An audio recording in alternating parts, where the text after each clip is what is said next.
Commander Varthix of the Krell Dominion stood on the bridge of his flagship, surveying the primitive planet below. Earth. Class 13 Deathworld according to the Galactic Registry, but the survey had been conducted centuries ago. Surely by now the humans had tamed their hostile environment. Status report, he barked. 10,000 troops ready for deployment, Commander, his tactical officer responded. The human settlement is located in what they call Alaska, a remote region with minimal population. Intelligence suggests fewer than 200 humans present. Varthix's mandibles clicked with satisfaction. The Krell Dominion needed this world's resources, rare minerals that would fuel their empire's expansion. The humans were irrelevant, primitives who'd barely achieved space flight. They would be removed, the resources extracted, and the Dominion would grow stronger. Deploy the army. Secure the settlement within 6 hours. Minimal casualties on our side, I want this clean. What Varthix didn't understand was that Earth wasn't classified as a death world because of its people. It was classified because of the planet itself. The Krell dropships descended through Earth's atmosphere. Inside, Captain Drexer checked his plasma rifle for the 100th time. He was a 20-year veteran, had fought on 17 worlds, never lost a campaign. Listen up, he shouted to his battalion. This is a simple operation. Secure the human settlement, establish a perimeter, await mining equipment. Humans are fragile, avoid unnecessary killing but show no mercy if they resist. We represent the Dominion's strength. Make me proud. His soldiers roared approval. They were Krell warriors, each standing nearly 3 meters tall, with armored hides that could deflect small arms fire. Their plasma weapons could melt through steel. They had fought and conquered dozens of species. How hard could primitive humans be? The dropships landed in a valley 20 kilometers from the settlement. It was autumn, something the Krell hadn't accounted for. The temperature was barely above freezing, and a light rain was falling. Drexer's second-in-command, Lieutenant Kraux, checked his scanner. Atmospheric oxygen content is high, Commander. 21%. Some soldiers are reporting respiratory discomfort. They'll adapt, Drexer said dismissively. Move out. Standard formation. Stay alert. The army began its march toward the human settlement. The terrain was rougher than anticipated, thick forests, uneven ground, and that constant cold rain that seemed to seep through their armor. After 2 hours, they'd covered barely 8 kilometers. Several soldiers had slipped on wet rocks. 2 had injured themselves on something the humans called Devil's Club, a plant covered in tiny, venomous spines. This world is hostile, Kraux observed. It's just weather, Drexer snapped. Keep moving. What they didn't know was that their landing had been detected. Not by human technology, by human eyes. A hunter named Jack Morrison had been tracking elk in the mountains when he saw the dropships descend. He'd immediately radioed the settlement. And then he'd done what humans had been doing for thousands of years when faced with a superior force. He'd started preparing an ambush. The Krell army continued its march, unaware that they weren't hunting humans on a death world. They were being hunted by them. Jack Morrison crouched in the underbrush, his hunting rifle loaded, watching the alien army march through the valley below. He'd been a Marine once, 20 years ago, before retiring to Alaska for peace and quiet. So much for that. His radio crackled softly. Jack, this is settlement. Do you have eyes on them? Affirmative. I count at least 200 hostiles, probably more behind them. They're armed with energy weapons, armored. Moving slow through the terrain, they're not adapted to the environment. National Guard is 3 hours out. Military says 6 hours minimum. Jack smiled grimly. Then I guess we give them a warm Alaskan welcome. Tell everyone to evacuate to the caves like we planned. I'll buy you time. Jack, you can't fight an army alone. I'm not fighting an army, Tom. I'm fighting their ignorance. They don't know this land.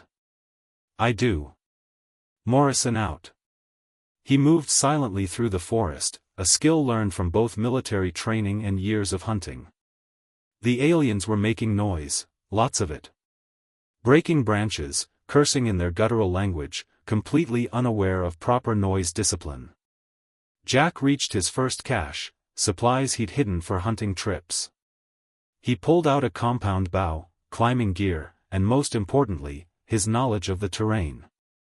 Below, Captain Drexler was growing frustrated. 3 hours into the march, and they'd only covered 12 kilometers. The rain had intensified, visibility was poor, and the cold was affecting equipment efficiency. "Commander, we should establish a base camp and wait for conditions to improve," Krauk suggested. "Negative. We maintain schedule. The Dominion expects." The sentence was cut short by a scream. One of the scouts had stepped into a concealed pit, not deep, but the bottom was lined with sharpened stakes. "Primitive, but effective." "Booby trap," someone shouted. "Humans have set traps." Drexler examined the pit. The construction was crude but clever, using local materials. "Stay alert. Watch for more traps." They moved more cautiously now, which slowed them further. Then came the first shot. A high-velocity round struck a soldier's helmet, not penetrating the armor but causing him to stagger. Before anyone could react, the shooter had vanished into the forest. "Return fire," Drexler commanded. Plasma bolts lit up the tree line, setting fire to vegetation but hitting nothing. "Contact front," another voice called. More shots rang out, not from one position but from multiple angles.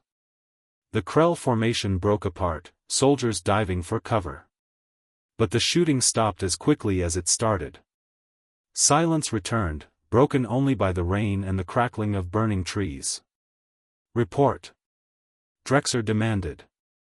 "No enemy casualties visible, Commander. We have 4 wounded, none seriously. But we've expended significant ammunition." Drexler's mandibles clicked with anger. "One human. There's one human out there, and he's making us look like fools. Reform ranks. We push forward." As they reorganized, Jack was already a kilometer away, circling to his next position. He wasn't trying to kill them, not yet. He was doing something more important. He was teaching them to fear the forest. Over the next hour, the Krell army encountered more obstacles. A rope trap that sent 3 soldiers tumbling down a ravine. Carefully placed rocks that caused a landslide, separating the formation. And always, those sporadic shots that came from nowhere and everywhere. By nightfall, the army had advanced only 18 kilometers. They were exhausted, paranoid, and more importantly, they were learning that Earth didn't care about their armor or their weapons.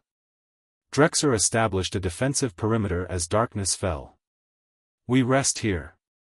Tomorrow we reach the settlement and end this." But as the temperature dropped and strange sounds echoed through the forest, wolves howling, trees creaking, something large moving through the underbrush, the Krell soldiers began to understand. They weren't on a conquered world. They were in a hostile environment that had been trying to kill its own inhabitants for millions of years. And those inhabitants had learned to use that hostility as a weapon. Jack Morrison sat in a tree 200 meters away, watching their camp through night vision scope. He'd bought the settlement 6 hours. Now came the hard part. He had to make sure these invaders never forgot the lesson: humans don't survive Deathworlds by being weak. They survive by becoming part of the danger. Temperature dropped to -5 °C after sunset. The Krell soldiers huddled around their portable heaters, which were designed for temperate climates and struggling against Alaskan autumn cold. Captain Drexler paced the perimeter, furious. His army, the pride of the Dominion, had been harassed all day by a single primitive using outdated projectile weapons. Worse, they'd lost 5 soldiers to the environment itself, 2 to hypothermia, one to infection from those venomous plants, and 2 who'd fallen into a river and been swept away by the current. "Thermal scans?" he demanded. "Negative, Commander. The cold environment is interfering. Too much background noise." "Motion sensors?" "Detecting multiple large organisms. The planet's fauna is active." Indeed it was. As darkness deepened, the sounds intensified. Wolves howled in the distance. Something large crashed through the underbrush. And always, that feeling of being watched. "Commander," Kraux approached nervously, "the soldiers are reporting morale issues. They're saying this world is cursed." "It's just a hostile environment," Drexler snapped. "We've faced worse." "Have we?" Kraux gestured to the forest. "On other worlds, we knew the enemy. Here, everything is the enemy. The cold, the plants, the terrain, the water. And somewhere out there, a human who knows how to weaponize all of it." At that moment, one of the perimeter guards screamed. Not a battle cry, a scream of pure terror. Soldiers rushed to his position. The guard was pointing at something in the darkness beyond their lights. Eyes. Dozens of glowing eyes, reflecting their lamp beams. "Contact! Contact front," someone yelled, opening fire. "Cease fire!" Drexler commanded, but not before several plasma bolts had been wasted. The eyes scattered. When the soldiers investigated, they found tracks, large canine prints. Wolves. The planet's native predators, attracted by the commotion and heat. But the damage was done. The army was now jumpy, firing at shadows. They were burning through ammunition and power cells at an unsustainable rate. What they didn't know was that Jack Morrison had counted on this. He hadn't fired a shot since dusk. He didn't need to. He'd simply led the wolves toward the camp using scent markers, then backed away. Let Earth's natural predators do the work. At midnight, the situation deteriorated. A soldier wandered too far from camp to relieve himself and was found 20 minutes later, incoherent and babbling. He'd gotten lost in the dark, fallen into a freezing stream, and now showed signs of severe hypothermia. "Medical team," Drexler ordered. The Krell medic examined the soldier. "He'll survive, but he needs immediate warm-up procedures. Commander, we're not equipped for this climate. Our species evolved on a warm, dry world. This environment is actively hostile to our biology." Drexler stared into the darkness. He'd fought on 17 worlds. He'd faced enemies with superior technology, greater numbers, and tactical brilliance. But he'd never faced an enemy that didn't have to show up to kill you. Earth was killing his soldiers simply by existing. "First light, we marched double time to the settlement," he declared. "No stops, no delays. We secure those humans and establish a proper base with climate control." But Jack Morrison had other plans. As the Krell army tried to sleep in shifts, he was busy. Not attacking, preparing. He'd scouted their probable route and found the perfect location. A narrow canyon with steep walls. Only one way through. And at this time of year, with the autumn rains, the ground would be soft. Jack smiled in the darkness. Time to show these aliens what happens when you bring an army to a place that spent millions of years learning to kill humans. And what happens when humans learn to kill back. At dawn, the Krell army broke camp. They'd lost 8 soldiers now, none to human weapons, all to the environment. Morale was low. They were cold, tired, and afraid. Captain Drexler led them toward the human settlement, following the most direct route his maps showed. Straight into Jack Morrison's trap. The canyon looked innocent enough in the morning light, a natural pass between 2 ridges, maybe 200 meters long, 15 meters wide. Captain Drexler's scouts checked it briefly and found nothing suspicious. "Clear, Commander. Fastest route to the settlement." Drexer hesitated. Every instinct he'd developed over 20 years of warfare was screaming trap. But his army was exhausted, supplies running low, and command was demanding results. Advance. Combat formation. Stay alert. The army entered the canyon. Jack Morrison watched from a ridge 800 meters away, through his rifle scope. He'd been awake for 36 hours straight, running on coffee and adrenaline, but his hands were steady. He whispered into his radio. "Tom, they're in position. You got those people evacuated?" "Affirmative. Everyone's in the caves." "Jack, the military is 2 hours out now. You don't have to do this." "Yeah, I do. These things came to my home. Time they learned why humans earned the right to live here." He paused. "Tell my daughter I love her. Jack." He switched off the radio and focused on his work. The Krell army reached the center of the canyon. That's when Drexer noticed the ground was softer than expected. Muddy. Strange for a rocky pass. "Halt," he ordered. Too late. The first explosive charge detonated. Not military-grade, construction explosives Jack had liberated from a mining site. They blew out the canyon's supporting ridge structure, and thousands of tons of rock began to slide. Avalanche. "Retreat!" Drexer screamed. But there was nowhere to retreat to. The canyon was filling with debris from both sides. Soldiers scrambled desperately, some making it out, most trapped as rock and mud buried them. When the dust settled, the canyon was filled nearly to the rim. Of the 10,000 Krell soldiers, roughly 4,000 had made it through before the collapse. The rest were buried or cut off on the other side.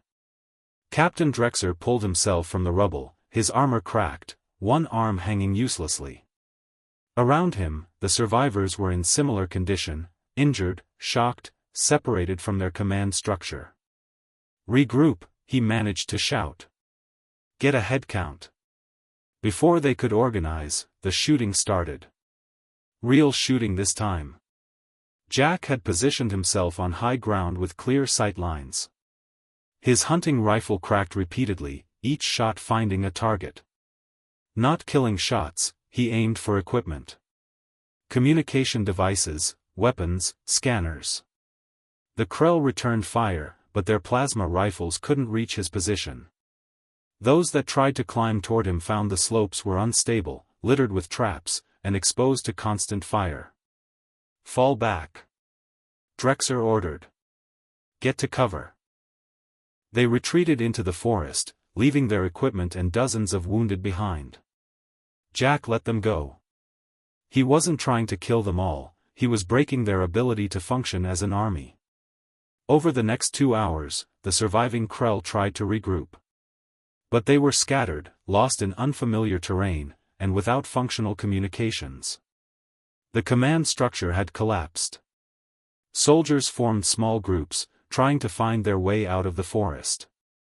That's when Earth's environment truly went to work. A group of 40 soldiers stumbled into a marsh. Half were sucked into mud before they realized the danger. Those who tried to help became trapped themselves. Another group encountered a grizzly bear defending her cubs. In their panic, they scattered into the woods, getting more lost. A third group found a river and tried to follow it to civilization. The current swept 3 away. The cold water incapacitated 5 more. By midday, the Krell army had effectively ceased to exist as a fighting force. They were just frightened individuals trying to survive in an environment that killed humans regularly, and humans had evolved here. Captain Drexer sat against a tree, cradling his broken arm, alone. His communicator was destroyed. His weapon was empty. He was cold, wet, and lost. For the first time in his military career, he understood true defeat. Not being outfought, being irrelevant. Earth didn't care about his experience, his training, or his empire. The planet would kill him as casually as it would kill an insect. He heard a sound and looked up. A human stood 10 meters away, rifle aimed at his chest. Older man, weathered face, eyes that held no mercy. "Please." Drexer croaked in broken common galactic. "Mercy." Jack Morrison stared at the alien who'd come to conquer his home. He thought about shooting. Thought about all the reasons why he should. Instead, he lowered the rifle slightly. "Your army is finished. The survivors will be picked up by my military when they arrive. You're going to be the one who goes home and tells your empire what happens when you invade Earth." He stepped closer. "You came to a death world expecting easy prey. You forgot that the prey survived the death world. We didn't conquer this planet, alien. We learned to be part of it. And that makes us more dangerous than you can imagine." Jack Morrison kept his rifle trained on Captain Drexer while pulling out a satellite phone, old technology but reliable in Alaska's wilderness. "Tom, I've got their commander. Where's our military?" "Arriving now. 3 Apache helicopters inbound to your position." "Jack, you did it. The alien army is scattered across 50 square kilometers. They're surrendering in groups." Through the trees, Jack could hear the distinctive sound of rotor blades. The cavalry had finally arrived, but the battle was already over. One man with knowledge of the terrain had done what should have been impossible. Drexer watched the human with something approaching awe. "How?" he rasped. 10,000 trained soldiers. Superior weapons. We should have crushed you." Jack sat down on a log, rifle across his lap, keeping distance from the alien. "You want to know the secret? You came to our house. This isn't just a death world, it's our death world. We've been fighting it for 200,000 years. Every human alive is descended from survivors. The ones who couldn't handle Earth died out." He gestured at the forest around them. "You saw this as hostile terrain. I see home. That canyon? I've hiked it 100 times. Those wolves that scared your soldiers? I know their pack territories. That river that swept your people away? I know where it's shallow and where it's not. You were fighting blind. I was fighting with every advantage." Drexer's mandibles clicked weakly. "You're saying familiarity defeated us?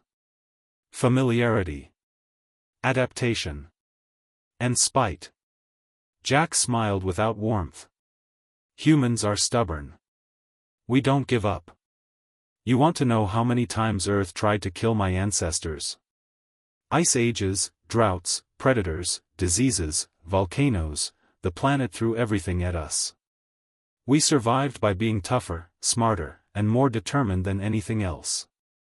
The helicopters were circling now, soldiers fast roping down.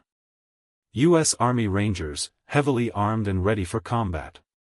They looked almost disappointed to find the situation under control. A young lieutenant approached, saluting. "Mr. Morrison?" "Lieutenant Sarah Williams, 5th Ranger Battalion." "We'll take it from here, sir." Jack stood, joints creaking. "He's their commander. Treat him according to Geneva Convention. There are more scattered in the forest, most are injured or surrendering. They're not adapted to cold environments. You'll need medical teams with thermal gear." Williams looked at the broken alien officer, then at Jack. "Sir, we're hearing reports that you held off an entire invasion force with hunting rifles and booby traps." "Hunting rifles, booby traps, and 70 years of Earth trying to kill me. I just paid attention to the lessons." He started walking toward the settlement. "I'm going home. My daughter's probably worried sick." Over the next 12 hours, the U.S. military rounded up the surviving Krell soldiers. Of the original 10,000, 2,000 were dead, most from environmental exposure, drowning, falls, or getting lost and succumbing to hypothermia.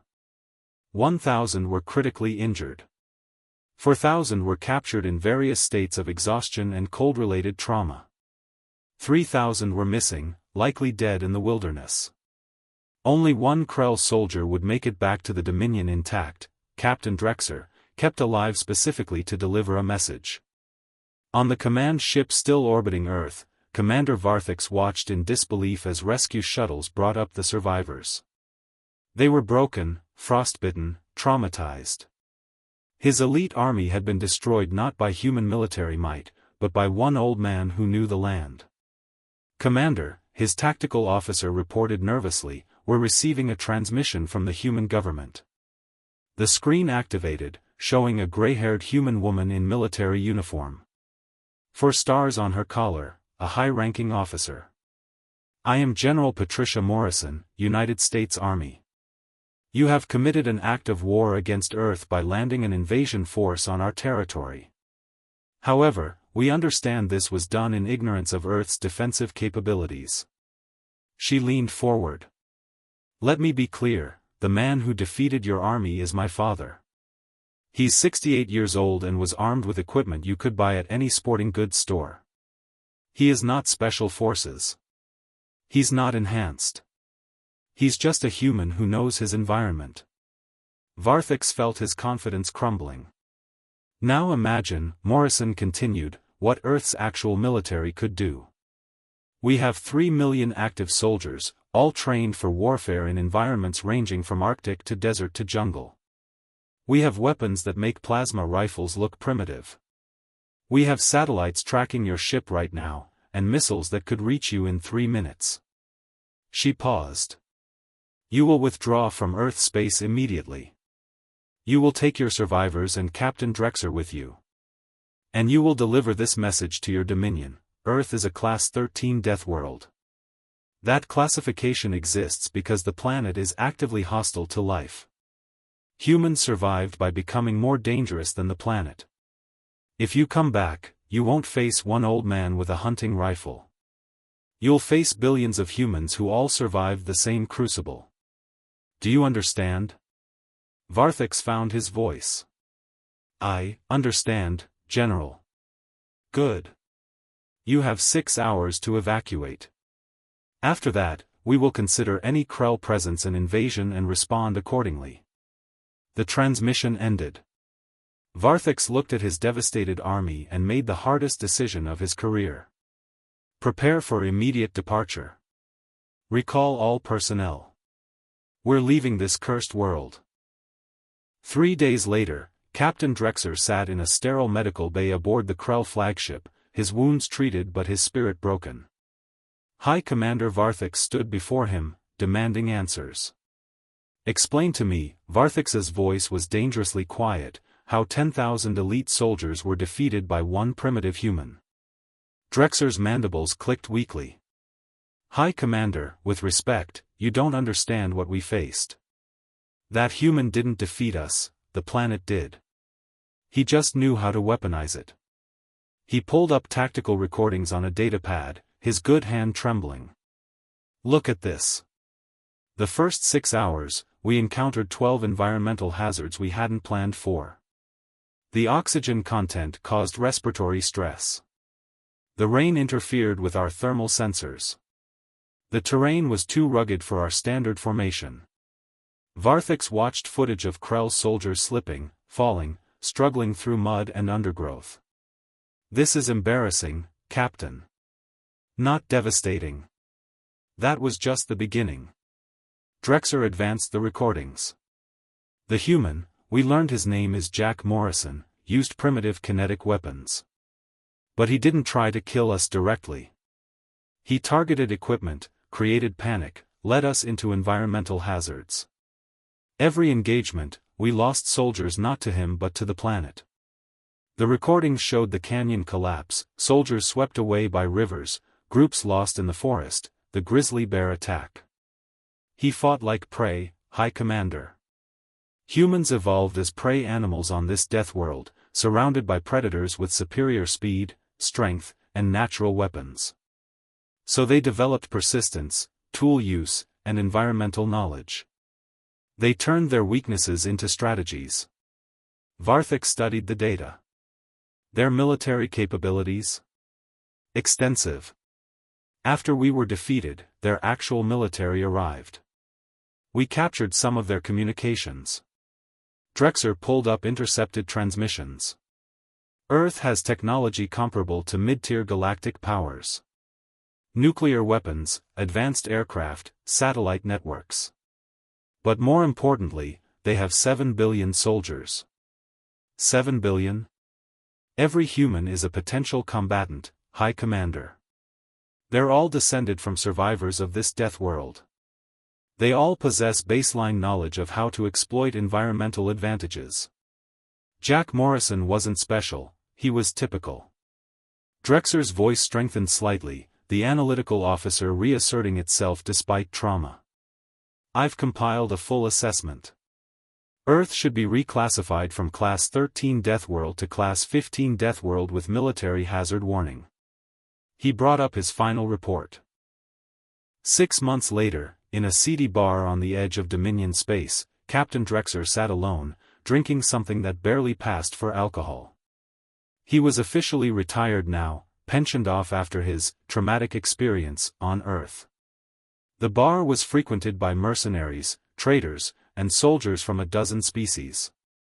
Drexer had come here specifically because it was the kind of place where information flowed freely. A Vraxian bounty hunter approached his table. You're the Krell captain. The one who survived Earth. Drexer's mandibles tightened. I don't discuss. Relax. I'm not here to mock. The Vraxian sat down uninvited. I'm here to learn. My syndicate is considering a contract on Earth. Easy money, they say. Snatch some human colonists from an outlying settlement. Drexer's drink paused halfway to his mouth. Don't. Why not? They're primitives. They're survivors of a Class 15 death world. Drexer set down his drink. Let me tell you what happened to the last people who underestimated humans. Over the next hour, Drexer told the story.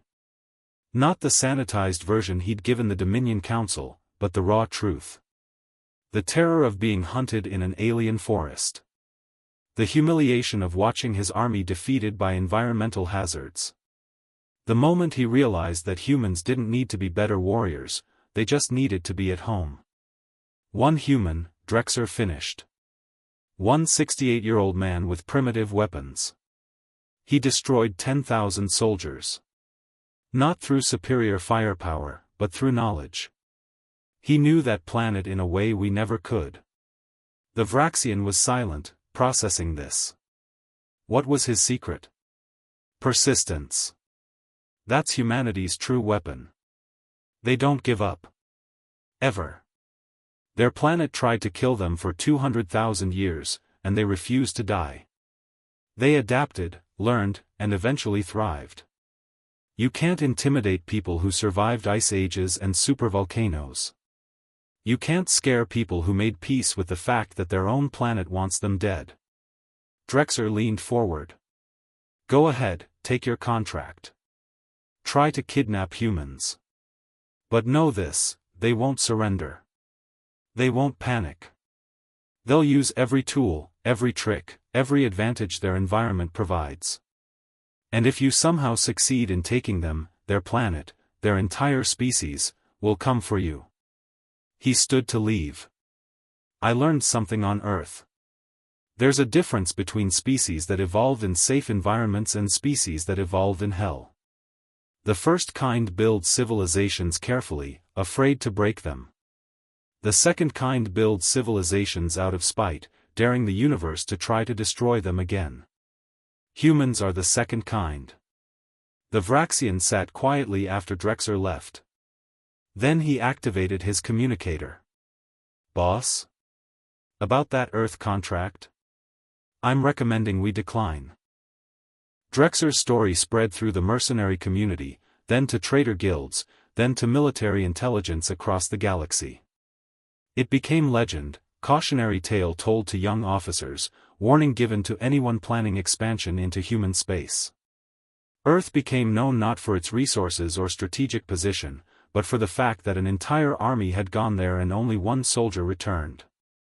On Earth, Jack Morrison never knew he'd become a galactic legend. He returned to his simple life, hunting elk in the mountains, visiting his daughter, and maintaining his cabin in the Alaska wilderness. But sometimes, at night, he'd look up at the stars and wonder if they'd come back. If humanity would face another challenge from species who didn't understand what Earth had forged. He kept his rifle cleaned and ready, just in case. Because Jack Morrison, like every human on Earth, understood a fundamental truth: the universe was dangerous, but they'd survived worse. They'd survived Earth. And that made them dangerous too. Years later, a young Krell student studying galactic history would come across a classified file. The last message Captain Drexler had sent before his retirement. It read: "To all Dominion forces, Earth is off limits. Not because humans are warriors, though they are. Not because they have advanced weapons, though they do. But because they are the children of a world that tried to kill them every day for 200,000 years. They survived by becoming as dangerous as their planet. They are not our enemies. They are the universe's way of reminding us that sometimes, the most terrifying thing about a predator is that it started as prey. Avoid Earth. Respect humans. Remember the lesson of Jack Morrison: never invade a death world and expect its inhabitants to be easy prey. They survived that world for a reason." The file was marked, "Permanent Archive, Priority 1 Warning." Below it, in human writing, someone had added a note. They sent an army to a Class 13 death world. Only one soldier returned. He carried back the truth: humans didn't conquer Earth. Earth created humans. And that's why we're still here.